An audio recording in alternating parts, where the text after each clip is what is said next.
네, 자, 2부 강의 이어가겠습니다.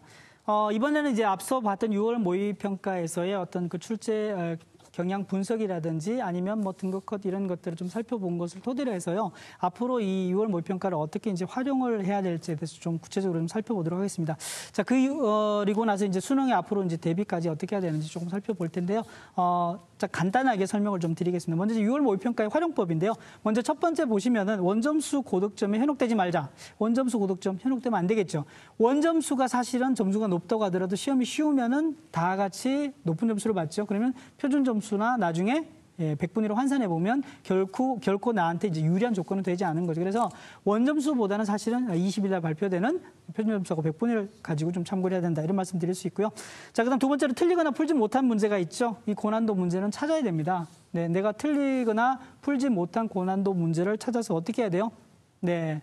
이거는 사실은 시험 이후에 해보는 게 훨씬 더 중요한 겁니다. 그래서 내가 만약에 풀긴 풀었으나 만약에 완벽하게 풀지 못했다 그런 것은 주관식 수학의 이제 9문제를 빼고 나면 전부 다 이제 객관식 선다기 때문에 과연 5개 답지 중에서 내가 어느 답지 쪽에서 정말 제대로 몰랐는지 아니면 어설프게 알고도 정말 찍어서 맞춘 건지 이런 부분들을 좀 찾아야 되고요. 그다음 중요한 게 이제 이런 문제들 중에서 고난도 문제를 찾는 겁니다.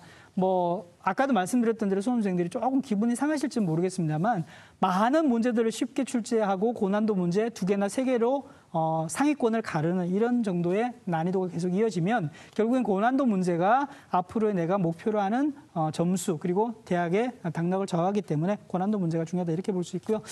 수학 가형 나형이 또 사실은 매우 중요하죠. 왜냐하면 인문계열 학생들 중에서 수학 자연계열 학생들 중에서 수학 가형을 보지 않고 수학 나형으로 갈아타는 학생들이 상당히 많습니다. 이제 왜 갈아타냐면 사실은 나형으로 봤을 때 자연적으로 한 2.5등급 정도의 성적이 향상하는 효과가 있거든요. 그리고 사실은 뭐 표준 점수하고 100분위가 높게 나오다 보니까 계열 교차 지원 만약 자연계열 학과에서도 수학 나형을 보는 학생들을 받아주는 상황이면 내가 점수를 조금 더 높게 받으면 훨씬 더 유리한 상황이 펼쳐지니까 많은 학생들이 수학 가형을 보지 않고 나형을 보는 그런 이제 과학 탐구를 본 자연계열 학생들이 상당히 좀 많다고 볼 수 있습니다. 그래서 결국에는 이런 선택을 어떻게 하느냐가 관건이긴 한데요. 지난해 수능만 보더라도 사실은 과학 탐구 응시자 중에서 수학 가형을 보지 않고 나형으로 갈아탄 학생들이 한 6만 5천 명 정도가 됩니다. 그래서 이런 학생들의 지금 금년에서도 많이 발생을 할 것 같긴 한데요.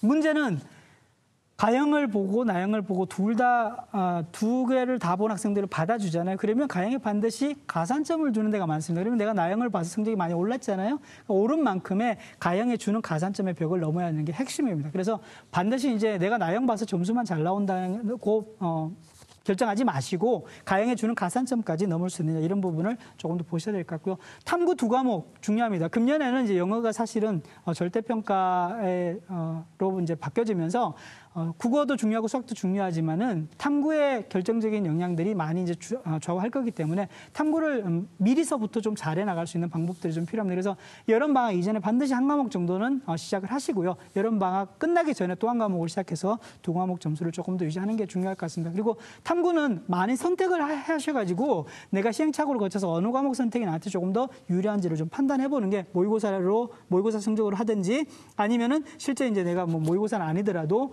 다른 문제를 풀어보고 하든지 이런 게 좀 필요할 것 같고요. 가장 좋은 방법은 학교에서 공부하신 걸로 하세요. 학교에서 내신에서 배우는 걸 그대로 연계하면 훨씬 더 낫다 이제 이렇게 볼 수 있습니다. 그리고 수능 최장력 기준 중요하죠. 수능 최장력 기준을 달성할지 말지가 정시 모집에 가서 이 정도 성적으로 이 대학을 갈 수 있느냐 실제 점수로 계산하는 것하고 함께 수시 모집에서는 최장력 기준 달성을 못하면 만약에 학생부 교과나 학생부 종합이나 논술 전형으로 내가 합격해놨더라도 이 최저 기준 달성을 못하면 전부가 다 불합격되는 그런 상황이 벌어집니다. 그래서 수능 최장력 기준을 반드시 챙기는 게 중요하다 이렇게 볼 수 있고요.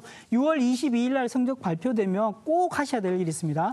국어, 수학, 그다음에 이제 영어는 등급이겠죠. 나머지 탐구까지 다 합해서 근데 이 정도 성적이면 정시 모집에 어느 정도 대학 학과를 갈 수 있는지를 반드시 조금 확인들을 하시고 결정을 하는 게 필요합니다.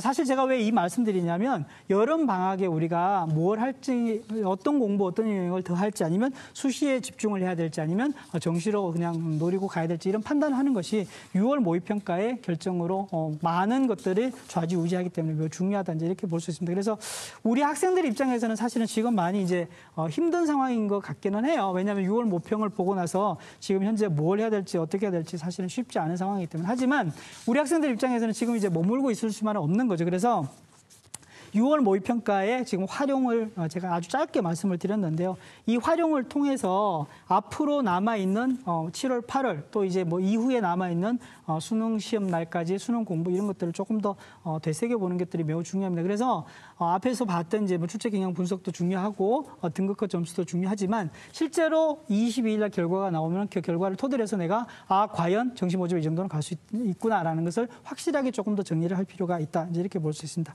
자, 이렇게 해서 이제 1부와 2부까지 좀 정리를 해봤는데요. 지금 이제 6월 모의평가의 활용 다시 한 번 더 보고 와서 마무리를 하도록 하겠습니다.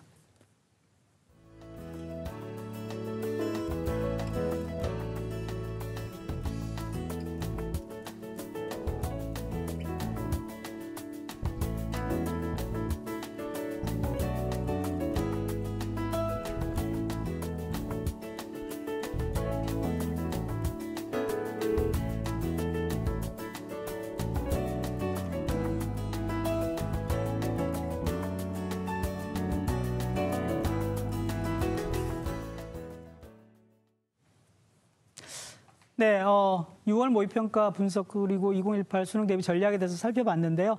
6월 모평 시험 보고 나면 두 종류의 학생들이 있습니다. 수능을 포기하는 친구와 수능을 새로 시작하는 친구가 있는데요.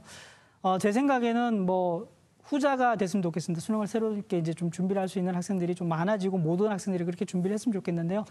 문제는 지금 이제 2018 수능을 대비한 6월 모의평가가 사실은 평가를 보는 첫 시험이고요. 아직은 많은 시간들이 남아있거든요. 사실 이제 시작에 불과합니다. 그래서 너무 포기하지 마시고요. 자, 앞으로 내가 6월 모의평가에서 거둔 성적으로 영역별로 또는 수시와 정시를 대비해서 내가 목표 대학을 가기 위해서는 어떤 전략을 세우는 게 맞을까라는 것에다가 조금 질문을 두시고요. 그 답을 찾기 위해서 담임선생님과도 열심히 상담도 하시고 본인 스스로도 고민을 많이 하고 해서 남아있는 기간 동안 좀 긍정적으로 생각하시고 2018 대입에서 꼭 성공하시기를 부탁드립니다. 오늘 특강 여기서 마치겠습니다. 감사합니다.